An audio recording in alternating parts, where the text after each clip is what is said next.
feels good to be early adopter. Hello, crypto YouTube, crypto family. This is Crypto Farang, pre-recorded from Thailand. And if you haven't done so already, please hop on over to Twitter and follow me at Crypto Farang. Welcome back to the channel. So glad you're here. And as always, I am not a cryptocurrency expert, a blockchain specialist, or a financial advisor. I'm just another digital asset maniac making YouTube content. And damn, it feels good to be an early adopter. And I think I might be able to get away with some of that while the channel is small, hopefully not throwing up any red flags for copyright infringement. However, the channel is growing. That's right. We are at 20,000. I think I got a $20,000 Bitcoin on the brain.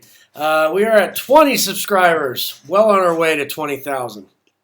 So I want to welcome our new viewers, our new subscribers to the channel. And yes, it feels good to be an early adopter. If you did not have a chance to catch yesterday's video, I quickly touched on the market crash, the pullback. In my limited estimations, I believe that this is healthy in the early stages of a bull market. I also touched on a little bit about this, these theories and ideas around who potentially Satoshi Nakamoto could be, and I gave a pretty far out theory that with all the different ideas and theories, I think that mine is just as plausible. And hey, will we ever find out? Probably not. But it is fun to play around with it a bit and hypothesize. And so let's hop on over to the market today at almost 1 p.m. Tuesday in Chiang Mai, Thailand. We're seeing, just as I imagined, we might have a pullback. I think we're going to shoot right back up over 10K US dollars for one Bitcoin right now. 9,800 US dollars for one Bitcoin. XRP climbing back towards 30 cents at 29. And VeChain also climbing a bit at 0.007. And I haven't been talking much about Ethereum, but Ethereum has just been on an absolute tear. And people are saying that we might see a $300 Ethereum in the coming days and weeks. Before this last pump began from 7,000 US dollars for one Bitcoin, I did get in and buy some more Ether. And so I'm happy sitting on my Ether bag. And so what I wanted to talk about today was just a couple things. Interesting article here from Bitcoin.com. Max Kaiser was on the Alex Jones show, and anyone that knows Max Kaiser, he is perma-bullish on Bitcoin. Doesn't tend to focus much on any of the other altcoins, but really bullish on Bitcoin. And the narrative that he adheres to is that Bitcoin is this gold 2.0, this store of value. And so Max Kaiser predicts $400,000 per Bitcoin on Alex Jones' show. Jones compares Bitcoin to power of fire from the gods. I'll try to remember to include the link for the article. I'm not going to read the article, but I'm just going to touch on a couple things. Again, I am not a technicals guy. I tend not to make price predictions, although I did allude to the fact yesterday I think it's entirely possible that we could see a $100,000 Bitcoin by the end of 2021. I also think a $400,000 Bitcoin is in the realm of possibility, given the fact that there is so much interest in cryptocurrency, where I think this market is going. So it's interesting to look at. It's exciting to think about. I do just want to mention that in my earlier days of being more driven by conspiracy theories, I was a fan of Alex Jones. He lost all credibility with me at one point. I saw him on an interview with a guy, I forget who it was. Was it Pierce Morgan? This was like 10 years ago, and Alex Jones essentially started throwing a fit on the show akin to that of like a 3-year-old trying to drive his point home.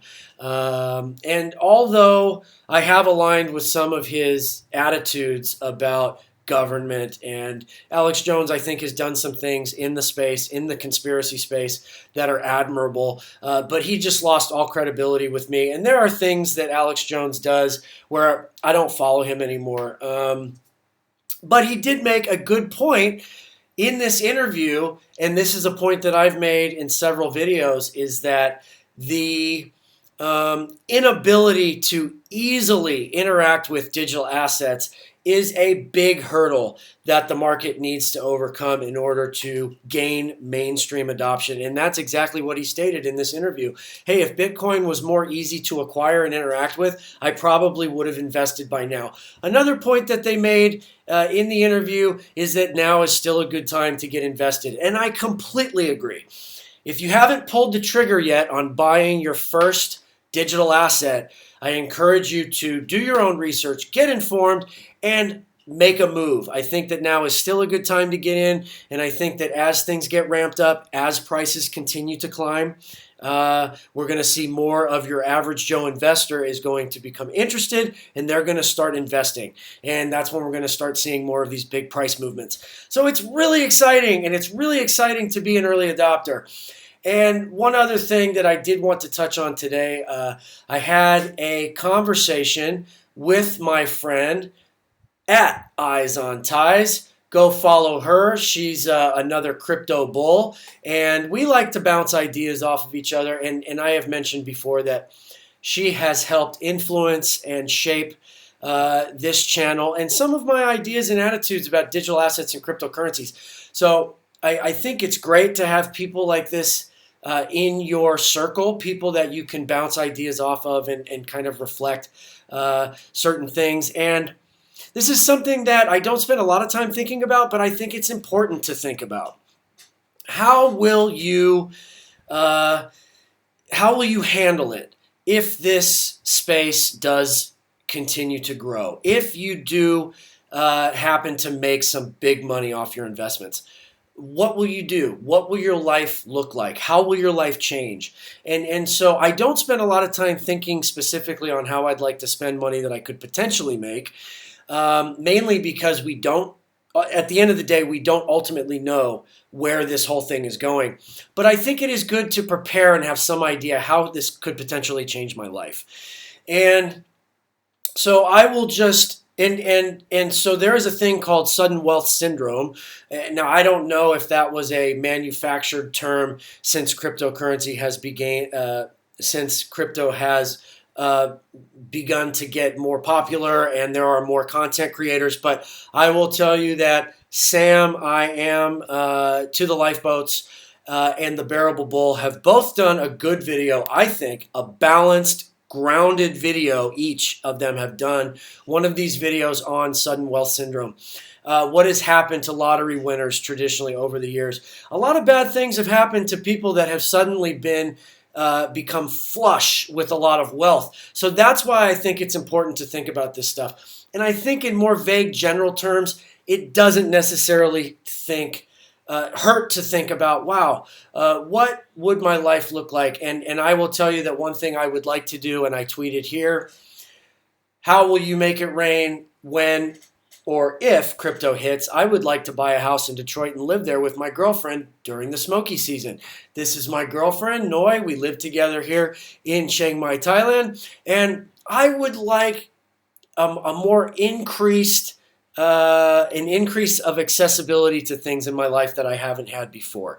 I don't think I'm a Lambo guy. I don't think I'm a 10-bedroom mansion guy. I would just like to be able to maybe pay for an immigration attorney so that my girlfriend could get a 10-year multiple reentry tourist visa for the United States.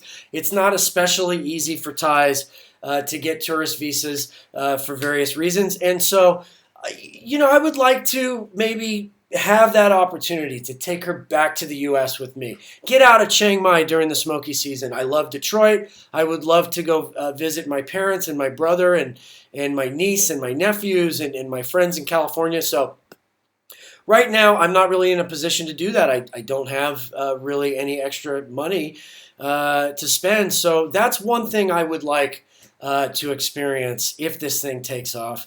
And I'm still relatively confident that that's what's going to happen. And that's why I'm so heavily invested in digital assets and cryptocurrencies. Not financial advice. So if you haven't had a chance to do so, follow me on Twitter at CryptoFerrang. Reply to my tweet. I would love to hear about your ideas around this topic. And so again, as mentioned before, thank you so much for joining me on the channel today. If you haven't done so already, please like and also please subscribe to the channel. And as a reminder, please treat others the way that you'd like to be treated. And remember, crypto hindsight is always 20/20. Thanks for watching, and I'll see you next time.